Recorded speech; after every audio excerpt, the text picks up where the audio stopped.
ቲና ስልኳን በእጇ ጨብጣ ተመስገን ጋር ለመደወል ጥቂት ሰከንዶች ብቻ ቀርተዋታል። በስልኳ ስክሪን ላይ የተመስገንን ስልክ ቁጥር አውጥታ ለመደወል የሚያዘጋጅች ትመስላለች። ዳኒ የቲናን እጅ ለመያዝ እየሞከረ ቲና እባክሽን ቆም ብለሽ አስቢ፣ ይሄ በቀል የሚጎዳው ትሁትን ብቻ ሳይሆን አንቺንም ጭምር ነው በማለት ይማጸናታል። ዳኒ ቲናን ለማረጋጋትና ያሰበችውን የጥፋት መንገድ ለማስቀየር የቻለውን ሁሉ እያደረገ ቢሆንም የቲና የውስጥ ቁስልና በቀል ግን ሊያስቆምለት አልቻለም። ዳኒ ተወኛለች ቲና በቁጣ እነዚህ ሰዎች ህይወቴን አበላሽተው በሰላም እንዲኖሩ አልፈቅድም። ዛሬ ማታ ተመስገን የልጁን እናት ማን እንደሆነች ያውቃል። ከዚያ በኋላ የትሁት ህይወት ሲቃወስ ማየት ብቻ ነው የምፈልገው። ቲና ይህንን ስትል ትዝታዋ ወደ ኋላ ነጎደ። ከአመታት በፊት ቲና እና ትሁት የማይነጣጠሉ ጓደኛሞች ነበሩ። እንዲያውም በአንድ ወቅት እነ ካሌብ ቤት ሰራተኝነት የመጣች ሰሞን ትሁት ለቲና የልደት ቀን ሰርፕራይዝ ለማድረግ ብላ ኬክ ይዛ ስትመጣ በድንገት ተንሸራታ ኬኩ በሙሉ በቲና አዲስ ልብስ ላይ የወደቀበትን አጋጣሚ አስታወሰች። ያኔ ሁሉም እየሳቁ ትሁት ግን ደንግጣ አሁን ቲና በቁጣ ጮኸችብኝ ብላ ስትጠብቅ ቲና ግን ፈገግ ብላ አይዞሽ እንደውም ልደቴን እንዳይረሳ አደረግሽልኝ ብላ አረጋግታትም ነበር። ዛሬ ግን ያሳቅ ወደ መራራ እንባ፣ ያ ፍቅር ደግሞ ወደ ከባድ በቀል ተቀይሯል። ዳኒ የሁለቱንም ታሪክ ያውቃል። ቲና ለአመታት የደበቀችው ሚስጥር የትሁትን ትዳር ብቻ ሳይሆን የተመስገንን ማንነት የሚቀይር ቦምብ መሆኑን ይረዳል። ቲና አስታውሻላት ዳኒ ድምጹን አረጋግቶ ተመስገን እውነቱን ሲያውቅ ትሁትን ብቻ አይደለም የሚጠላው አንቺንም ጭምር ነው የሚጠላሽ አላት። ቲና ለጥቂት ሰከንዶች አመነታች። ነገር ግን የምታስበው በቀል ከአቅሟ በላይ ሆኗልና ትሁት እኔን በልጣኝ ማየት አልፈልግም። ትናንት ገረድ ሆና ቤቴ እንዳልመጣች ዛሬ ቤቴን ስትቀማኝ ማየት አልችልም ማለች በቁጭት። ዳኒ ቲና በቀል የሁሉንም ህይወት አመድ እንደሚያደርግ ተረድቷል። በዳኒ አይኖች ውስጥ የሚታየው ስጋት ከቁጣ ጋር ተቀላቅሏል። በተመሳሳይ ሰዓት በትሁት ቤት ውስጥ ሰላም የለም። አባባ በትሁት ክላስ ውስጥ ወዲያና ወዲህ ይላል። ትሁት አልጋዋ ላይ ተቀምጣለች። እጆቿም ይንቀጠቀጣሉ፣ አይኖቿም እንባን አቁረዋል። አባባ አለች ትሁት በሚንቀጠቀጥ ድምጽ። ቲና ሚስጥሬን ለተመስገን ከነገረችው ልጄን ይወስድብኛል፣ እኔ ደግሞ በህይወት አይተወኝም። ለምን አምላኬ ህይወቴን እንዴት አከብድብኛለህ? ለምን ሰላም መኖር አቃተኝ? እያለችም እንባዋ በጉንጆቿ ላይ ይወርዳሉ። አባባ ቆም ብሎ ልጁን ተመለከታት። በፊቷ ላይ የሚታየው ጽናት በትሁት ልብ ውስጥ ጥቂት ተስፋ ለመዝራት ቢሞክርም የቲና ጥላቻ ግን ከተራራ በላይ ሆኖባቸዋል።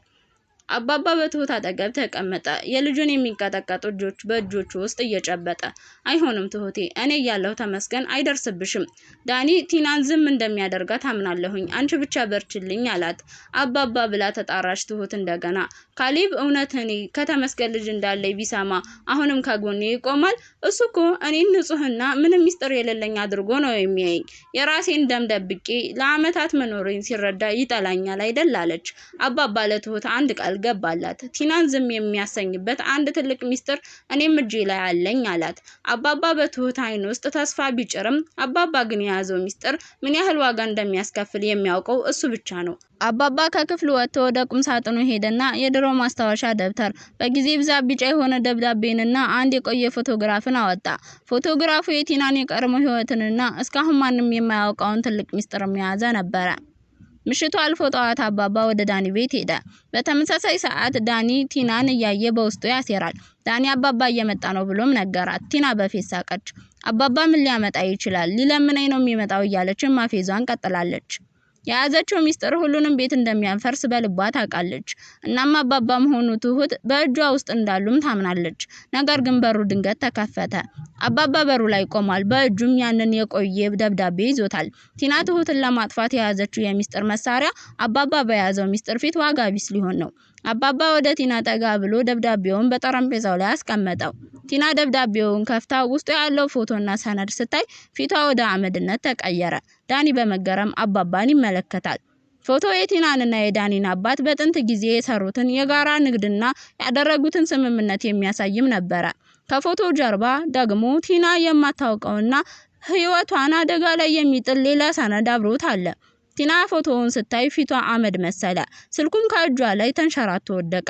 ጠዋቱ በዝምታ ተውጧል። ኤደን ካሌብ ከቤት እስኪወጣ እየጠበቀች ነው። ኤደን በውስጧ የያዘችው እውነት አስጨንቋታል። በተለይ ቲና ለተመስገንና ለካሌብ ቀድማ የምትናገር ከሆነ በትሁት ላይ የሚፈጠርባት ችግር አሳስቧታል። ትሁት ከቲና ቀድማ እውነቱን ለካሌብ እንድትናገር ብትወተውታትም ትሁት ግን እውነቱን ሲያውቅ ካሌብ ይቀየርብኛል በሚል ፍርሃት ትተዋለች። አሁን ኤደን ብቸኛ አማራጭ ያላት እውነቱን በራሷ መንገድ ለካሌብ መናገር ብቻ ነው። ኤደንም ያለውን እውነታ ከቲና ሰምቶ ከምትመርዘው እውነቱን ቀስ አድርጋና አረጋግታ ልትነግረው ጠዋት ብርድ ላይ ቆማ እየጠበቀችውም ነበረ። ነገር ግን የኤደን መንገድ ቀላል አይደለም። የዳኒ ማስጠንቀቂያ እንደ ሰንሰለት አስሯታል። እውነቱን መናገሯን ዳኒ ካወቀ በመካከላቸው የሚፈጠረው ጠብ አሳስቧታል። በዚህ ሁሉ የውስጥ ጦርነት ውስጥ እያለች ካሌብ ወደ ውጭ ወጣ። ካሌብ አለች ኤደን፣ ድምጿ በብርዱና በጭንቀት እየተቆራረጠ። ትሁት የሆነ ነገር ልትነግርህ ትፈልጋለች። በጣም ከባድ ነው። ቀስ ብለህ ሳትቆጣት እንድታወራህ አድርጋት አለችው። ካሌብ ግን በትሁት ላይ ያለው እምነት ጠንካራ ነው። ፈገግ ብሎ ኤደን አረጋጋት። አውቃለሁ ኤደን አላት በረጋ ድምጽ። ትሁት የደበቀችኝ ነገር ቢኖር እንኳ ለእኔ ያላት ፍቅር እውነተኛ መሆኑን አውቃለሁ። እሷ ዝግጁ ስትሆን ትነግረኛለች። እስከዚያው ግን በትዕግስት እጠብቃታለሁ አላት። ካሌብ ይህንን ሲናገር ፊቱ ላይ የሚታየው ሰላም ኤደንን ግራ አጋባት። ካሌብ በእርግጥ በፍቅር አይነ ስውር ሆኗል ወይስ መራራውን እውነት ለመቀበል የወሰነው ድፍረት ነው እንዲህ አረጋጋው? ኤደን በዳኒ ማስጠንቀቂያና በካሌብ እምነት መካከል ተወጥራ ዝምታ መረጠች። በተመሳሳይ ሰዓት በሌላኛው የግጭት ማዕከል በተመስገን ቤቱ ውስጥ ድባቡ ጭጋጋማ ነው። ተመስገን ብቻውን ተቀምጦ የትሁትን ፎቶ በትኩረት ይመለከታል። በዚህ ፎቶ ውስጥ ያሉትን የትሁትን አይኖች የሆኑ ሚስጥር የሚናገሩ ይመስል ጠጋ ብሎ ያያቸዋል። ፊቱ ላይ የሚታየው ቁጣና ጥርጣሬ አደገኛ ድብልቅልቅ ነው።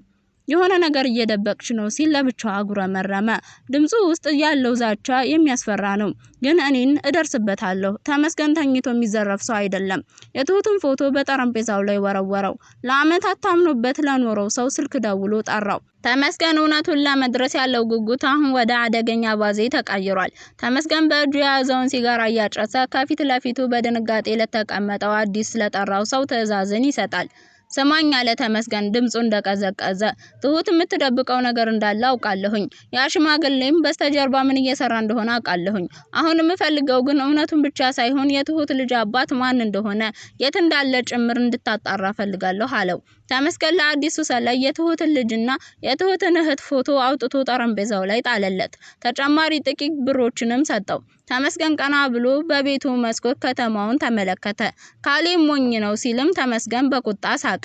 የትሁት ልጅ አባት እሱ ራሱ እንደሆነ ጠርጥሯል። ቢሆንም ማረጋገጫ ይፈልጋል። ተመስገን ልጅቱ የሱ ከሆነች ትሁትን የሚያስገድድበት ሌላ ወጥመድ ማዘጋጀት እንደሚችልም እያሰበ በደስታ ተውጧል።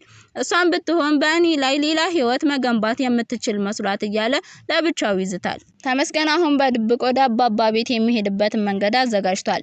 በትሁትና በልጁ ዙሪያ የተዘረጋው መረብ እየጠበበ ነው። ተመስገን ስልኩን አንስቶ ወደ ትሁት ደወለ። ትሁት ስልኩን ስታነሳው የሰማችው ድምጽ ግን የቁም ቅዠት ሆነባት።